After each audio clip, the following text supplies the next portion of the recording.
How's it going, YouTube? My name is Fox, and today we are talking some YCS Anaheim. And before we go into it, no, I didn't watch anyone else do their videos on this kind of stuff. So if I come to the same conclusion or something, then there you go. I guess I don't. Then I guess it's pure coincidence. I guess because I don't know. I don't watch other ones until I watch my own and realize what I could have done. Like, oh wait, shit, that was right. You know what I mean? Like I don't watch them until I realize how I could have made mine better, which is like just by watching the first second of the video. But hell, I don't know. But anyway, jumping into Anaheim, I guess. It was one of our more diverse YCSs, or not really even YCS, just a diverse showing of the meta. Um, to an extent, like I didn't put Murmo on here. I forgot to put Murmo, but it didn't really make it. It made it in like top 32, and that was it. Um, but yeah, like we had a decent amount of rogues. Like Metafo Yang Zings had. I'll just pull this up.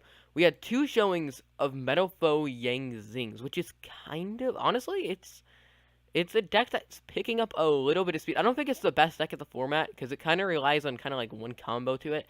I mean, it's so good. The tournament boards you can make are practically unbreakable because like three negate. What is it, like? It's like I think it's like two. You end up. I think at the end of your combo, I'm not too familiar with the deck, but I think you end up setting like two creation, then you have like a harbinger or some shit like that. At least I think that's how it works. I don't really know.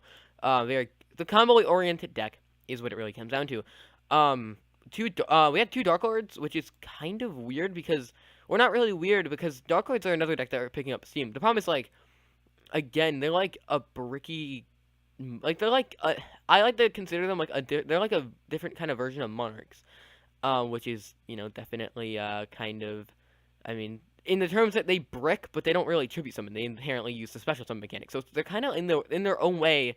They're like Monarchs to an extent, but at the same time, not really. And Blue Eyes with one in the top 8, or not top 8, I'm fucking retarded. Um, God damn it.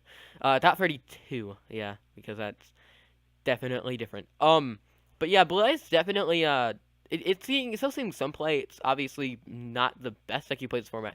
Again, granted, it's probably one of the more budget ones you can play, and then plus once we get the gold reprints, that'll be for alternative. So you can see alternative drop from like $11 card maybe to like a 5. So if you want a cheap deck, I guess Blue Eyes gives you the option. Although Blue Eyes really only do one thing, and all their shit's once per turn. So it's like if you get max seed, you really don't have much of an out. But more importantly, but yeah, so more importantly, if we're now, that was all our rogue shit, right? So now we're gonna look into our, I guess, main things. So we had ABC and Metaphos as the top two decks. ABC actually took up the most.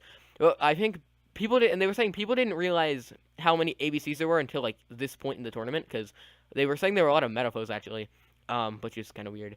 But yeah, ABC, it's the most popular deck right now just because it's so freaking linear.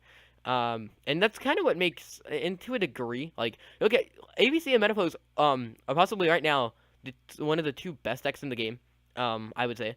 And we're gonna, yeah, but, and it's kind of weird because they pretty much are the exact opposite. Like, Metapose, when you really put them, like, in the ways, if you look at the ways people are building them now, they're very combo oriented. They're not like following like they're not only doing one combo play, or maybe eventually they are, but it's a very combo way to get there. Like, it's a very combo-y deck. And it's something of not as like tricky as something like this, like a Metaphor Yang Zings, but to the extent where it's still very kind of go offish and trying to figure out how you're gonna make it work. Like if you pick up the deck, you're not really gonna know what to do. ABC, on the other hand, is as linear as you can linearly get in Yu-Gi-Oh. Oh man, oh man, take a shot every time we say the word linear, you will die. That's the thing with ABC, but I don't know. The point is, like, you do one thing, and you make Dragon Buster, you set back row, you can't do that turn 1, dead, to an extent. But, like, but yeah, 9 ABC in top 32, definitely something odd. And the other thing is Paleozoic, and we're going to get that into a little bit. But first thing I want to talk about is in this, the more important thing, oh my god, we had 11 decks that utilized Tree Toad in the main. I think the Mermail, I don't know if it was this specific Mermail one, but there was it was like Mermail Frogs, it was throwing out like 2 totally awesomes a turn. Like, these 3 decks. Like, that means if you combine all the numbers and get 11, right? That means there were more decks than... So if let's just say we call all these a Trito deck, right? There were more Trito decks than there were any other deck in here. So, like, Tritoad's definitely getting popularity. The thing with Trito, though, it's one card. It's not, like, Pokemon where it's one... You know what I mean? Like, Pokemon's kind of... Whatever. The point... Why am I trying to make... I'm trying to make comparisons I can't actually make. But this is top 32, and then we get into top 8, and the top 4, is what was kind of more surprising to me, because half of it was literally Paleozoic, which was kind of which is kind of weird. Like Paleozoic didn't end up winning the entire tournament. If you didn't know, ABC won the tournament because I think yeah. I think he like baited the tree toad or some shit. I didn't really watch it. Oh no, I think he won. He won off of like vanities. This is what I heard. And it was like I think I saw a part of the finals. Unless that was the match before, but it was something like someone won off of fucking vanities. But it was kind of, but still, Paleozoic getting a lot of took up half of the top 4, which I understand it's 4 decks, so it's like you only need 2 to get in. But for like honestly, Paleozoics they only have one super expensive card, and it's kind of like.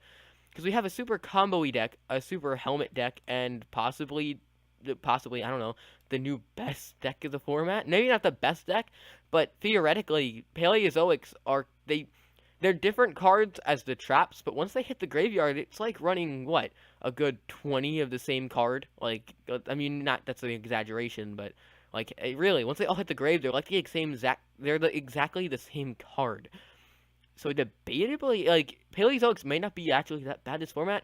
I think they've been kind of overlooked, honestly. And we look back into this, so yeah, they ended up getting second, and Metaphos, I don't know if they got third or fourth, but the point being is like, it's still like it's a very grindy deck, and against stuff like this deck's very prone to interruption. So it could make sense that Paleozoic could kind of rip through a lot of ABCs. I mean, I wouldn't really be surprised. But that being said, I don't know if I think they run frogs though. But either way.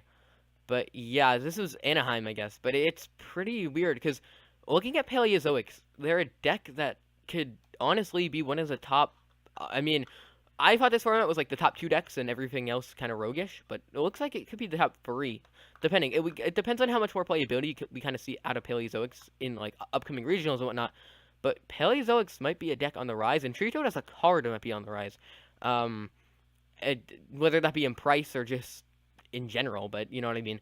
But yeah, I mean, Tree Toad's optimally the best card in this format, so I don't know. The point being, guys, but yeah, that's, I guess, in a sense, that's Anaheim in a wrap-up, I guess, if you want to consider it that. But yeah, so if you enjoyed YCS Anaheim, if you enjoyed the video, if you enjoyed anything in the video, if you, I don't know, hate it, if you hate Tree Toad, if you hate Dragon Bust, the point is, if you have anything or dislike anything or whatnot, you know what I mean, leave a like on the video, subscribe if you haven't already, and I will see you guys in the next one. See ya.